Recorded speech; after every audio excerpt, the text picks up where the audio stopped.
রাজাকারের নাতিপুতির যে বক্তব্যটা এসছে, সাবেক প্রধানমন্ত্রী রাজাকারের নাতিপুতি এইভাবে উনি বলতে চান না এবং বলেনও নাই।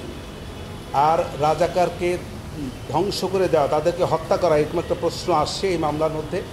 সেক্ষেত্রে আমি বলেছি যে উনি দীর্ঘ বছর শাসন আমলে ছিলেন। উনি যদি চাইতেন রাজাকারকে হত্যা করে ফেলবেন তাহলে ইতিপূর্বেই পারতেন। উনি ইতিপূর্বে যেহেতু রাজাকারদের হত্যা করেন নাই, আজকে আসে কেন বাচ্চা ছেলেদেরকে হত্যা করবেন? অব্যাহতির প্রার্থনার মূল যে বিষয়গুলি ছিল সেগুলো এই, তার বিরুদ্ধে যে সমস্ত কথাবার্তা এসছে সেগুলো কল্পিত, উদ্দেশ্যপ্রণোদিত, রাজনৈতিক উদ্দেশ্যপ্রণোদিত এবং যেগুলো কোনো সত্যিকারের ভিত্তি নাই। এবং ওনার যে রাজনৈতিক দর্শনে এবং দীর্ঘ বছরের শাসনামলে এই সাবেক প্রাইম মিনিস্টারের যে সমস্ত কল্যাণ, যে সমস্ত ভালো ভালো কাজ, এই সব বিষয়ে তার প্রতি রাজনৈতিকভাবে ঈর্ষান্বিত হইয়া এই মামলাটার আনয়ন করা হয়েছে। প্রথম কথা হলো যে সে রাজাকারের নাতিপুতির যে বক্তব্যটা এসছে, সাবেক প্রধানমন্ত্রী রাজাকারের নাতিপুতি এইভাবে উনি বলতে চান না এবং বলেনও নাই। আর রাজাকারকে ধ্বংস করে দেওয়া, তাদেরকে হত্যা করা, এরকম একটা প্রশ্ন আসছে এই মামলার মধ্যে। সেক্ষেত্রে আমি বলেছি যে উনি দীর্ঘ বছর শাসন আমলে ছিলেন। উনি যদি চাইতেন রাজাকারকে হত্যা করে ফেলবেন তাহলে ইতিপূর্বেই পারতেন। উনি ইতিপূর্বে যেহেতু রাজাকারদের হত্যা করেন নাই, আজকে আসে কেন বাচ্চা ছেলেদেরকে হত্যা করবেন? এটা হল প্রথম কথা। দ্বিতীয় কথা হলো ওনাদেরকে বলা হয়েছে যে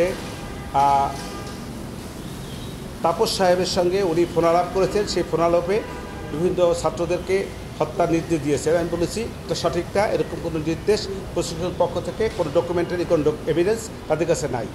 তৃতীয় কথা হইল যে রংপুরে বেগম রোকেয়া বিশ্ববিদ্যালয়ের ছাত্র আবু সাঈদের যে হত্যার নির্দেশ দিয়েছেন, এরকম কোনো বক্তব্য, যে বক্তব্যগুলো এনেছে এগুলো সঠিক নয়। কারণ হলো এরকম কোনো ডকুমেন্টারি এভিডেন্স এই রাষ্ট্রপক্ষে তার যে দাখিলীয় কাগজপত্র তার মধ্যে নাই। আর 4 এবং 5 নম্বর যে অভিযোগগুলি, সেইগুলি বেলা 5টার, উনি তো বেলা 2টার, ওখানে বলা হয়েছে 14 আগস্ট থেকে 5ই আগস্ট, হ্যাঁ 14 জুলাই থেকে 5ই আগস্ট 2:30 বোধহয় সম্ভবত, পারহাপস একটু ভুল হতে পারে, সেইখানে মধ্যে ঘটনা। অতএব ওই দিন তো সে তো বাংলাদেশেই ছিলেন না। অতএব এই তার বিরুদ্ধে যে অভিযোগগুলি 2, 4 এবং 5 নম্বর এসছে, এটা ওনার বেলায় প্রযোজ্য না। এই আমার বক্তব্য। আমার প্রার্থনা হলো, আমি চাচ্ছি আসামিদেরকে এই মামলার দায় হইতে অব্যাহত। শুরুতেই বলেছি এটা।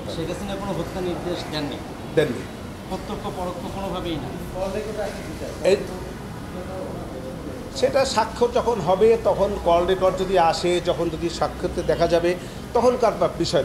তখন আমি তার জেরা করব। জেরা যদি আমি সেই কল রেকর্ডকে মিথ্যা প্রমাণিত করতে পারি তাহলে এটা আমার পক্ষে যাবে, আর যদি মিথ্যা প্রমাণিত না করতে পারি বিপক্ষে যাবে। ঊর্ধ্বতন কর্তৃপক্ষের দায়ের বিষয়ে আমার বক্তব্য হলো এই, যে ঊর্ধ্বতন কর্তৃপক্ষ হিসেবে যে কথাগুলি বলেছে তো সঠিক বলে না।